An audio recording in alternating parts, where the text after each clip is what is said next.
بسم الله الرحمن الرحيم. السلام عليكم ورحمة الله تعالى وبركاته. هلكا waxaan ka hambaleynayaa Nimca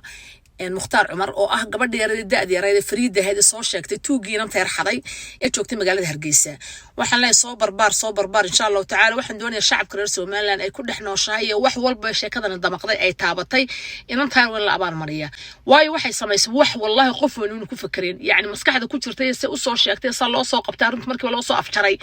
ee isaga abaalkiisa la mariyay waa wax ku dayasho mudan qof walba haduu isagu naftiisa uu diro ولا شقية دولة يا أسكرت لا شقية نبض بهالك كذا لأن سو توج ضمبو وحدا يا خاين ضمبو وحدلية يقف ضمبو قلت كسمعنا يا إن قرن كيكونوا لهين أم وضن كيتشوجان ما دعيسو مركب واحد دون أنا تاير نبع فريد ده إن أبا المرين وروح بدن لو سمية أنا وجوه الرئي أنا أمل كيسة إلهي نوح كبر يا كواس من الإصابة بحانو دولة لا شقيان الشعب كلا شقيان وتوج تلقبته وضن كلا جحر وح والبو مسخ ماسق سمينا أم توج نبى سمينا أم حماس سمينا أم فلكو